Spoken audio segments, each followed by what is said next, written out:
like to discuss a topic that's a little bit more on the political side. I've been trying to stay away from the political discussions because there's a lot of people on both sides that are very stuck in the way that they think and feel about politics, and a lot of people get very emotional when discussing political topics these days. So the topic I'd like to talk about today is the difference between communism and capitalism. So I know that a lot of people know, or at least have an idea in their minds of what communism is and what capitalism is, but there's a lot of misinformation that's been going on lately about it, and it's been going on for a long period of time, because I know that back in the 1950s, 1960s, 1970s, we were facing a lot of wars that were basically capitalism against communism, and that's basically what caused the Cold War, was because of the two ideological systems fighting against each other. So there was a lot of misinformation with communism that was being put out at that point in time, and people are using that now to say that what we all think and know about communism is false, but that's not completely true. I know a bunch of people that came from communist societies that either moved with their family to Canada and they went to school at my school and became friends with me, or they came here as exchange students from communist societies just so that they could have experience in other parts of the world. There's a good reason that people have been flocking to capitalist societies from communist societies, and that is a fact. That is not propaganda being spread by the capitalist societies to make communism look evil. That is an absolute fact of what's been happening over the last decades. That's the whole reason why mail order brides from Russia or from any other communist country has been a huge industry, because these people want to move from the communist countries that they're living in to a more free and capitalist society. I know capitalism has its flaws and it's not a perfect system, and capitalism can cause a lot of evil and a lot of inequality, but at the same time, communism is not a good system either. A lot of the new generation kids are having the ideology that communism is better than capitalism. Now, a lot of people are saying that this is happening because there's a lot of teachers that are teaching in schools today with communist ideologies. They're basically teachers that have Marxist ideologies, and they are teaching in schools in capitalist society, spreading their Marxist ideas. Now, during the Cold War, there is a good reason why Russia fell before the United States fell. And don't get me wrong, every good nation or every bad nation is eventually going to fall, and the United States is going to be one of the casualties of this, just like the USSR was a casualty to their downfall, because communism is not a good way to set up a society. If communism was so great, then people wouldn't be trying to flee communist countries by becoming mail order brides. And I've talked to girls over in Russia, and they have told me that they have been intentionally trying to marry somebody over in Canada or the United States, specifically to get out of Russia, because they were telling me about the corruption of the police. And I've had other people that came over with their families and that I went to school with tell me the same thing, that the police are corrupt, which obviously can happen in a capitalist society because we have corrupt police in Canada and there's corrupt police in the United States as well. So the corruption of police has nothing to do with whether you're living in a communist or a capitalist society. It just seems that it's something that always happens. In movies, you see Roman soldiers that are doing horrendous things to people in Roman society because they feel that they are above the law. And I mean, soldiers were the old police forces. So whenever you have a group of people that think that they're better and higher in society than others, and that they feel they have ultimate authority over them, they act tyrannical sometimes. And science has proven that this actually happens in real life. So there was a movie that came out that was based on a true story. It was based on a true scientific study that actually happened, and the movie is called The Experiment. So in the movie The Experiment, they take a group of people and they break them up into two groups. One group is the guards and one group is the prisoners. And they gave the guards certain things that they had to abide by. Like they had to get the prisoners to be locked up in their cells during certain times. They had to get them to come out of their cells for workouts at certain times. They had to feed them. And throughout the experiment, they found out that a lot of the people that were actually guards ended up becoming tyrannical people. And this was just an experiment. They all knew this was an experiment. It's not like they tried to hire people as prison guards, telling them they were going to be prison guards, and then told them that they were going to be taking care of true prisoners. That's not the way it was. All these people knew that they were a part of an experiment. They just didn't know what to expect from the experiment. And the guards ended up becoming tyrannical because they ended up getting to the point in the movie and in the actual real life experiment where they felt that they had a moral authority over the prisoners, even though there was no moral authority. And I don't know how they chose to pick who was a guard, whether it was just drawing names randomly for a hat and who was a prisoner, but they basically ended up getting similar results as what we have in current prisons right now, where guards abuse prisoners, and they do it because they feel like they have a moral authority over them. So science has proven that this is a human condition. This is a part of us existing in a system, and when the system's set up a certain way, the system brings about tyrannical people, and the tyranny in someone shows over time when they are not being watched, so like in real life, or even when they're being watched in an experiment. And this type of an experiment can be done and recreated by anybody at any point in time. So this is a true human condition where people abuse other people once they think they have a moral authority over them. And this happens in communist societies and it happens in capitalistic societies. Now the problem with communism is trying to take all the resources that are available in the whole country. So the people up in the higher echelons, like in the higher parts of the government, even some of the lower parts of the government, are trying to decide what the people need from all these goods. So that's why you cause a total inefficiency in a communist society, because they might not choose stuff that the people actually need or the people actually want, but they're the ones that are making the decisions about how to use the resources. But it's the actual people that are making these resources available for the government officials. And because these government officials feel like they are higher in moral authority over the people who are creating the goods, they are choosing things that benefit them and aren't knowing or caring about the things that benefit the people that are actually creating the goods. So because there's no incentive on the bottom to create more goods or to create better goods,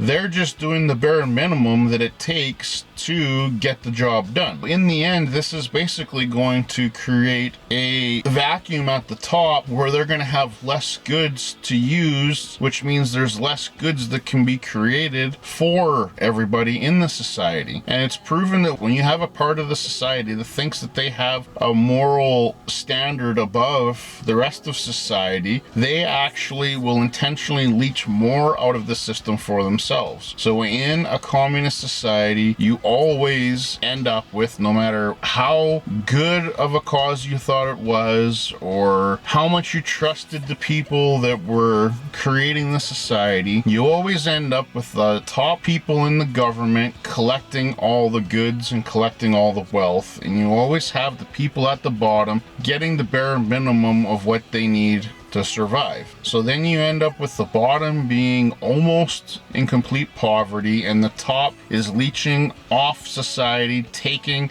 almost everything that they can for themselves. Now, that's the biggest problem with capitalism is kind of doing the same thing. So you have these certain people that build these big businesses that hoard everything for themselves, that use their money to buy power, buy influence, buy politicians, that have laws passed that benefit them, that don't benefit the regular people, right? And you end up with people at the top that have more money than they literally know what to do with. So in our capitalist society, you end up with people that think they have a higher moral value because they have more wealth than the people below them. So that's kind of what we're facing in the capitalist societies right now, is people are realizing that the rich, a lot of the rich and wealthy at the top are not out for the betterment of society. They're only out for the betterment of their wealth. So we have a whole bunch of corrupt companies that are doing what is only good for them and not what is good for society. And the reason we know that this is a true statement, even though they try to tell us, all the companies and all the people who own these companies try to tell us and give themselves higher moral authority by constantly trying to remind us of all the good things that they do in society while trying to hide all the bad things that they're doing in society. So there is an actual process in production that is called planned obsolescence. Planned obsolescence is at the beginning when a company starts up, they are trying to build the best product they can possibly build so that they can get the most sales in a particular market. Competitors are doing the same thing, or supposed to be doing the same thing. They're supposed to be trying to create a better product at a cheaper cost so that they can sell more of their products than their competitors are selling.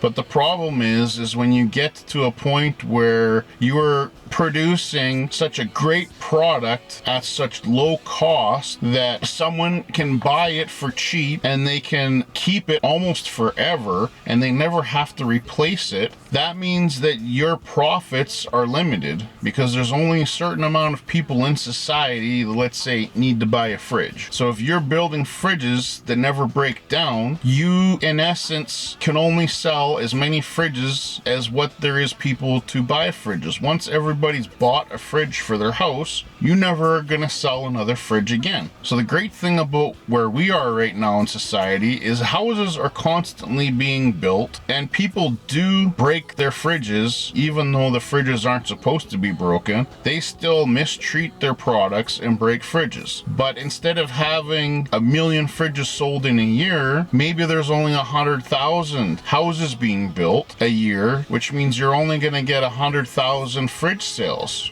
in any given year instead of 1 million fridge sales. So why would you want a fridge that's going to last forever? As a manufacturer, wouldn't you rather have 1 million fridges being sold in a year rather than the 100,000 fridges being sold in a year? So that's why they intentionally make their products so that in time they will fail. And if you don't believe that, you can see cell phones. They have become cheap because of the fact that they are made more efficiently, but now the prices of cell phones every year are going up for the new models, and they intentionally make the phones so that they only last 3 to 5 years. Right? That is basically controlled obsolescence. And a lot of people will say, well, they're so high end, their computer chips can only last so long, and then eventually the metal in them wears out and burns out. Well, to some degree that's true, but at the same time, I am filming this on a camera that was made over 10 years ago, and I've been through 5 cell phones since then. My camera has electronics in it as well, and yeah, I don't use my camera every day like I use my cell phone every day, but my cell phone burns out way more often than my camera burns out. I think that's a whole part of the controlled obsolescence. is they don't want our cell phones because they know that we are dependent on them now. So they don't want our cell phones lasting 10 years apiece. So they put them together so that they won't last 10 years. And if they do last 10 years, well, then that person gets lucky. But they don't put the time and energy into it to make it a long-lasting product. We also have the belief system from our economics courses that there is scarcity on this planet. Now, if you think of all the vehicles that are built every single year and of all the used vehicles that we have out in society, you drive by tons of lots that have used vehicles and have new vehicles all over the place. So with all those vehicles that are being produced and being sold on any given year, our vehicles right now are only made so that they live anywhere between 100 to 200,000 kilometers. I remember back in the 1980s, someone would buy a vehicle, they knew that they'd be driving that vehicle for well over 300,000 kilometers. And you can say that it's because the electronics in the vehicle, just like you can say it's the electronics in my camera or in my phone. And part of that is possibly true, but at the same time, it's more than your electronics. Because like you got transmissions, you got motors, and they're all burning out in a shorter period of time than what one might have burnt out in the past. And because there's so many electronics now, it makes it way harder for people to work on their own vehicles too. Because it's way more complicated, you can't work on it on your own, so then the bill gets higher when it comes time to repair, and eventually the bill's just higher than what the vehicle's worth, so the vehicle gets junked and you end up buying a new vehicle. Whereas back in the 1980s, 1970s, even if you got lots of repairs to do on that vehicle, if you could do the repairs yourself or get a buddy of yours to do the repairs would usually still be cheaper than what the vehicle was worth. So the vehicles were usually worth more than what the maintenance on the vehicle or the repair on the vehicle would be, which is another reason why maybe vehicles lasted longer. But at the same time, I think it does have a lot to do with controlled obsolescence, just so companies can get more sales. So that's some of the negative parts of a capitalist society. So now that I've stipulated some negatives from a communist society and stipulated some negatives of a capitalist society, I really don't understand why kids these days and some adults really truly think that communism or socialism is the way to go. But I think there's even a better system, because I know that capitalism doesn't take care of the people. It's like the furthest right system. A pure capitalist society is literally dog eat dog, everyone for themselves. Whereas a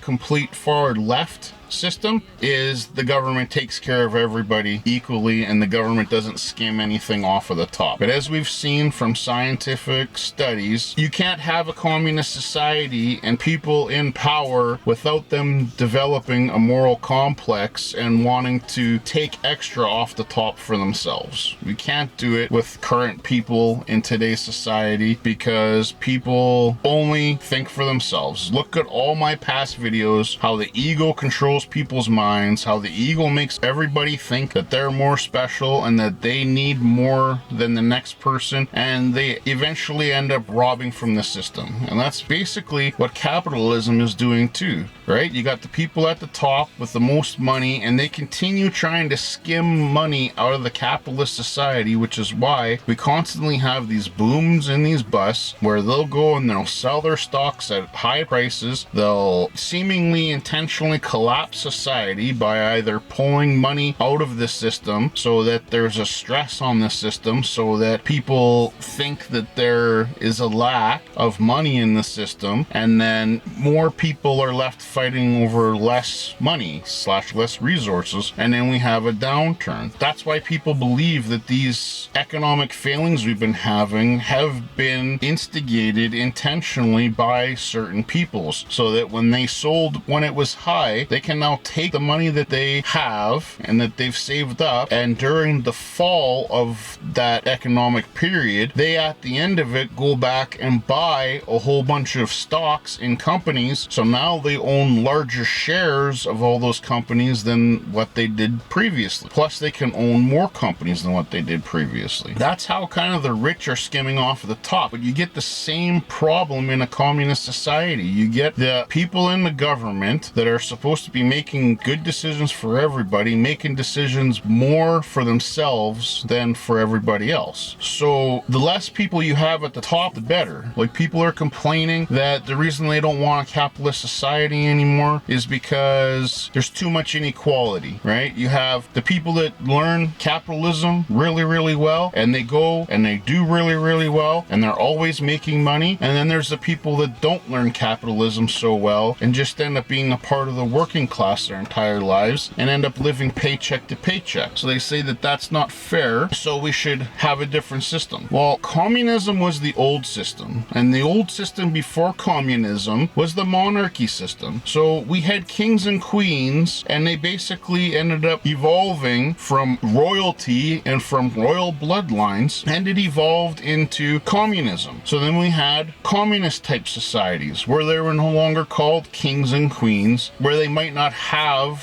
one person in ultimate leadership for a long period of time. And then we evolved into republics. So in republics, you have people that are supposed to be running things together, and then sometimes you'll have an appointed leader of that group, but he might only last a certain amount of years. So it's not necessarily a lifetime title like a king was. I mean, once you start going from the kingships into the communist societies, you get away from people having lifelong terms in power. So when you have republics are voting people in, but that vote can change, and that person might not necessarily be in power for a long period of time. But now we got into democratic societies where people are in power for even shorter periods of time, but it's supposed to be majority rules, which in some ways worse than republics. But at the same time, we've seen from capitalist societies that have democratic leadership in it, we've seen how they can become corrupted by the same groups of peoples being in the same or similar positions throughout the government. So look at Hillary Clinton or look at Biden. Both of them were in positions of authority in previous governments before they tried to get to the highest position. Biden was in government for a long period of time, and he held different positions. Every single time a new leader got voted in for his party, he would be appointed into a certain position, and the position might change every single time the government changes or the leader changes, but he always had some type of authority in that government. Now he is the president of the United States. Clinton was the same way. She had positions of power, and as she was in the group longer, she got more and more important positions of power to the point where she was finally able to run for leadership, and she got the leadership. She just didn't get the presidency.